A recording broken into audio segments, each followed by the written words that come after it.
Library Aditi का century था। ऊंची ऊंची बुक शेल्व्स और पुरानी किताबों की खुशबू से घिरा हुआ यूं बहुत सुकून मिलता था। लिटरेचर की स्टूडेंट होने के नाते वो बुक्स ऐसे पढ़ती थी जैसे सांस ले रही हो। एक दिन उसकी नजर एक लड़के पर पड़ी जो एक टेबल पर झुका हुआ था, हेडफोन्स लगाए अपनी ही दुनिया में खोया हुआ था। वो अपने पैरों को म्यूजिक की धुन पर हिला रहा था। क्यूरियोसिटी में वो उसके सामने वाली सीट पर बैठ गई। वो लड़का अनिरुद्ध था, एक म्यूजिशियन। उसने अदिति की नजर में सुनी और वो चौंका। Eyes met. अदिति के चेहरे पर एक मुस्कान आ गई। क्या सुन रहे हो? उसने पूछा। अनिरुद्ध उसके फ्रेंडली अंदाज से सरप्राइज्ड हुआ और हेडफोन्स उतार दिए। मेरा लेटेस्ट कंपोजिशन है, उसने जवाब दिया। और इसी तरह उनके कॉन्वर्सेशन शुरू हो गए। अदिति जिसको वर्ड्स से प्यार था और अनिरुद्ध जिसको म्यूजिक से पैशन था, उन्हें एक कॉमन ग्राउंड मिल गया। वो घंटों बात करते रहे, दुनिया को भूलकर। लाइब्रेरी जो कभी अदिति के लिए एकांत का ठिकाना था, अब उन दोनों के लिए एक शेयर्ड स्पेस बन गया, उनकी ग्रोइंग फ्रेंडशिप का प्रतीक। अदिति और अनिरुद्ध की रास्ते अक्सर मिलते थे, कभी कॉफी शॉप में, कभी पार्क में, यहाँ तक कि ग्रोसरी स्टोर में भी ही। हर मीटिंग लंबी कॉन्वर्सेशंस, हंसी और उनके बॉन्ड को और मजबूत बनाती थी। अदिति अनिरुद्ध की म्यूजिक के प्रति पैशन और मेलोडीज में ब्यूटी ढूंढने की उसकी काबिलियत की तरफ खींची चली गई। अनिरुद्ध अपनी बारी पर अदिति के वर्ड्स के साथ जादू बिखेरने की काबिलियत से मंत्रमुग्ध था। वो एक दूसरे के साथ अपना काम शेयर करने लगे। अदिति अनिरुद्ध को अपनी पोएम्स और स्टोरीज सुनाती थी। उसकी आवाज धीमी और मधुर होती थी। अनिरुद्ध बदले में उसके लिए अपने कंपोजिशंस बजाता था। उसका म्यूजिक भावनाओं से भरा होता था। वो एक दूसरे को इंस्पायर करते थे।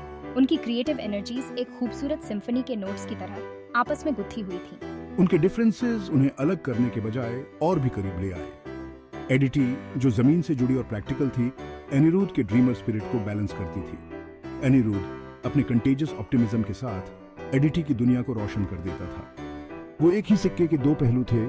उनकी आत्माएं आर्ट के लिए एक साझा प्यार से रेजोनेट करती थी। उनकी फ्रेंडशिप जो शेयर्ड पैशंस और म्यूचुअल रिस्पेक्ट से सींची गई थी, प्यार में बदल गई। ये शुरू में बहुत ही सटल था। जिस तरह से वो एक दूसरे को देखते थे, हल्के से छूना, बिना कुछ कहे समझ जाना। एक बारिश वाली दोपहर जब वो एक दूसरे के करीब बैठे थे, एक कप कॉफी शेयर कर रहे थे, अनिरुद्ध ने अदिति की आंखों में देखा। अदिति, उसने शुरू किया। उसकी आवाज भावुकता से भरी हुई थी। मुझे लगता है।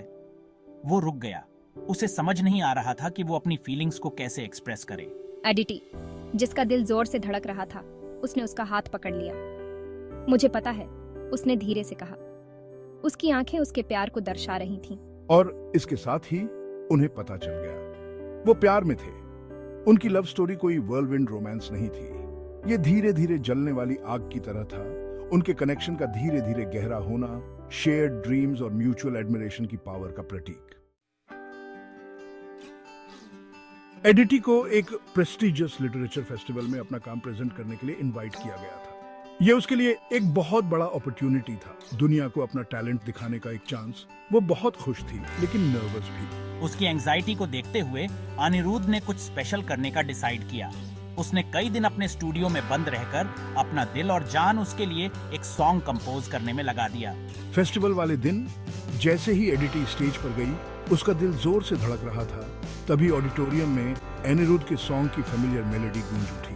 वो हैरानी से ऊपर देखती है और उसे पीछे खड़ा देखती है। उसकी आंखें प्यार और गर्व से भरी हुई थी। सॉन्ग जो मेलोडी और वर्ड्स का एक परफेक्ट ब्लेंड था, उनके प्यार, उनके सफर, उनके शेयर्ड ड्रीम्स की कहानी बयां कर रहा था। ये उसके प्यार और सपोर्ट का एक डिक्लेरेशन था, उनके अनब्रेकेबल बॉन्ड का प्रतीक। जिंदगी ने, जैसा कि हमेशा करती है, उन्हें चुनौतियां दी। मेरा म्यूजिक करियर उतार चढ़ाव से भरा रहा।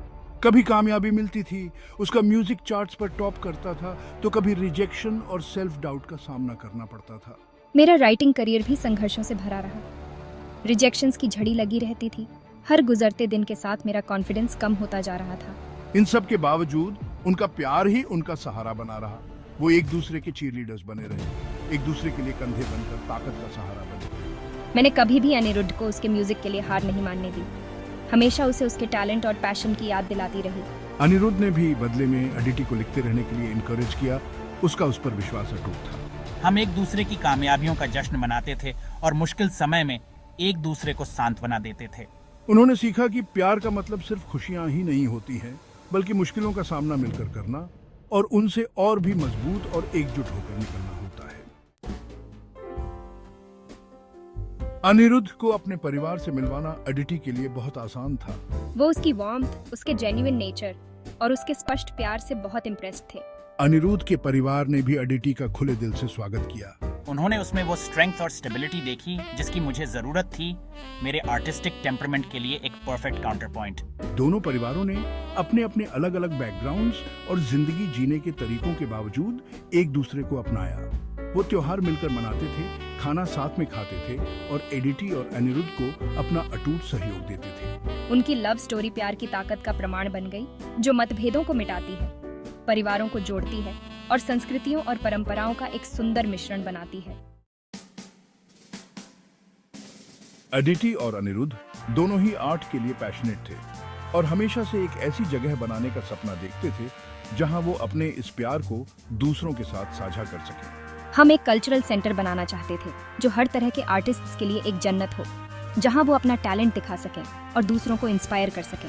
अपने परिवार के सहयोग से उन्होंने अपने रिसोर्सेज इकट्ठा किए और काम शुरू कर दिया। उन्हें शहर के एक शांत कोने में एक पुरानी सी इमारत मिल गई और उन्होंने उसे अपने ड्रीम प्रोजेक्ट में बदलने का काम शुरू कर दिया। महीनों की कड़ी मेहनत के बाद दीवारें गिराई गईं, कमरों को नया डिजाइन दिया गया और धीरे धीरे वो जगह हमारे विजन से जीवंत होने लगी। उन्होंने इस प्रोजेक्ट में अपना दिल और जान लगा दिया। उनका साझा सपना उनकी जिंदगी का एक महत्वपूर्ण हिस्सा बन गया। ये उनके साझा पैशन, एक दूसरे के लिए उनके अटूट समर्थन और जिंदगी बदलने की आर्ट की ताकत पर उनके विश्वास का प्रमाण था। उनका कल्चरल सेंटर, जिसका नाम उन्होंने द रिदम ऑफ लाइफ रखा, तालियों की गड़गड़ाहट के बीच खुला। ये वैसा ही था जैसा उन्होंने सपना देखा था, बल्कि उससे भी ज्यादा खूबसूरत। वो जगह क्रिएटिव एनर्जी से भरी हुई थी, जहां art exhibitions, music performances, poetry slams और वर्कशॉप्स होते थे। एडिटी, जो अब एक पब्लिश्ड ऑथर बन चुकी थी, वो लिटरेरी सेक्शन देखती थी। उसकी नजर नए टैलेंट को पहचानने में माहिर थी। मेरा म्यूजिक करियर ऊंचाइयों को छू रहा था। मैं म्यूजिक डिपार्टमेंट का हेड था, जहां मैं नए म्यूजिशियंस को मेंटर करता था और दिल को छू लेने वाली मेलोडीज कंपोज करता था। उनकी लव स्टोरी, जो कभी लाइब्रेरी के शांत कोनों तक ही सीमित थी, अब द रिदम ऑफ लाइफ के द्वार से गुजरने वाले हर व्यक्ति के लिए उम्मीद और प्रेरणा की किरण बन चुकी थी। साल गुजरते गए। एडिटी और अनिरुद्ध की लव स्टोरी खिलती रही। हर दिन उनकी एपिक सागा में एक नया वर्स जोड़ता गया। हमने चुनौतियों का सामना किया, कामयाबियों का जश्न मनाया और जिंदगी के उतार चढ़ाव से ग्रेस और समझदारी से गुजरे। इन सब के बावजूद उनका प्यार एक स्थिर और अटूट बंधन बना रहा, जो उनकी जिंदगी को लयबद्ध करता रहा। हमारी कहानी, जो पैशन, परसिवियरेंस और एक दूसरे के लिए अटूट समर्थन के धागों से बुनी गई थी, प्यार की अमर ताकत का प्रमाण थी। ये इस बात की याद दिलाता है कि प्यार अपने शुद्धतम रूप में सभी सीमाओं को पार कर जाता है, उम्मीदों को पीछे छोड़ देता है और जिंदगी को खुशी, धीरज और अटूट साथ के रंगों से रंग देता है।